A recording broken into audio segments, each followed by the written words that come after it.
The TSA just quietly ended one of the most hated rules in American air travel.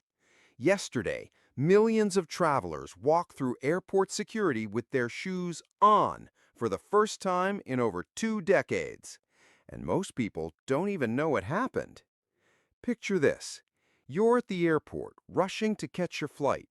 You reach the security checkpoint, mentally preparing for the ritual we've all done hundreds of times. Take off your belt, empty your pockets, pull out your laptop, and then the TSA agent tells you to keep your shoes on. That's exactly what started happening at airports across America on July 7th, 2025. After 23 years of forcing travelers to walk barefoot through security checkpoints, the TSA has finally admitted what we all knew. The shoe removal rule was pointless. But here's where it gets interesting. The agency won't even announce it officially. They're just doing it. Let me take you back to December 22, 2001. Richard Reed boards American Airlines Flight 63 from Paris to Miami. Halfway through the flight, passengers notice him trying to light a fuse coming out of his shoe. They tackle him, tie him up with belts and headphone cords, and the plane makes an emergency landing. Inside Reed's shoes? Explosives. That one failed attempt changed air travel forever. By February 2002, TSA started encouraging passengers to remove their shoes, but it wasn't mandatory yet. That didn't happen until August 2006, right when they also banned liquids. For almost 20 years since then, we've all accepted this as normal. Take off your shoes, walk through the scanner, put them back on while trying not to think about what's on that airport floor. But something changed recently. Over the past few years, more and more security experts started calling this rule what it really was: security theater, a visible ritual that makes us feel safer without actually making us safer. Think about it. In 24 years since Reed's attempt, how many shoe bombers have been caught? Zero. Not a single one. The technology changed too. Modern scanning equipment can detect threats without making you remove your shoes. TSA has had this technology for years. They use it in PreCheck lanes where travelers keep their shoes on. So why did everyone else still have to take them off? Good question. What really sparked this change might surprise you. It wasn't just about passenger convenience. Politicians had been pushing to abolish the TSA entirely. Bills have been introduced calling the agency bloated, inefficient, and ineffective. Suddenly, TSA needed to show they could be reasonable, they could adapt, they could actually make travel better. So here's what happened yesterday. Travelers started showing up at airports expecting the usual routine, but TSA officers were actively telling people to leave their shoes on. At Seattle-Tacoma International, officers were reportedly shouting at passengers not to remove their shoes. Can you imagine the confusion? But wait, there's a catch. Maybe.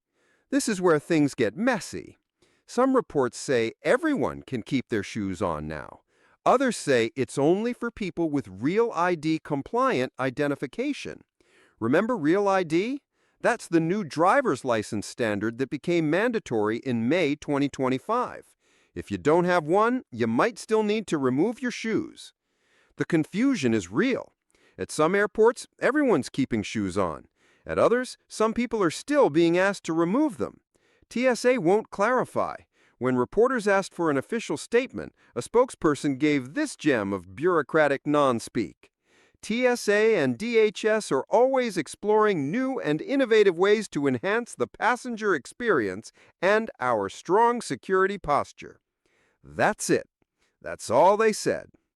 Here's what this really means for you. If the reports are accurate, wait times at security could drop by more than half. Think about how much time we waste untying shoes, taking them off, putting them in bins, then putting them back on while trying not to think about what's on that airport floor. Parents traveling with kids over 12 know this pain especially well. Try getting a teenager to quickly remove and replace their high-top sneakers while a line of impatient travelers builds behind them. The timing is fascinating, too. Just as Real ID enforcement kicked in, forcing millions to update their licenses, TSA gives us this carrot. Get your Real ID? Keep your shoes on. It's almost like they planned it that way. This change puts America more in line with the rest of the world. Most international airports don't make you remove shoes. They haven't for years. American travelers abroad often forget and start taking off their shoes only to have security wave them through. Now we're finally catching up. But what about TSA PreCheck? People pay $85 for 5 years partly to keep their shoes on. With this change, that benefit disappears for everyone. PreCheck members still skip the regular lines and keep laptops and liquids in bags, but the shoe perk is gone. Makes you wonder if TSA will lower the price or add new benefits. Some former TSA employees are speaking out about this change. They're confirming what many suspected. The agency has known for years that shoe removal wasn't necessary with modern equipment, but bureaucracies move slowly. It took literal decades of complaints, political pressure, and public mockery to change something everyone knew was pointless. What do you think about this change? Are you ready to walk through security with your shoes on? The end of shoe removal marks a turning point. Maybe TSA is finally listening. Maybe they're realizing that real security doesn't mean maximum inconvenience. Or maybe they're just trying to save themselves from being abolished entirely. Either way, millions of travelers will have a slightly less miserable airport experience.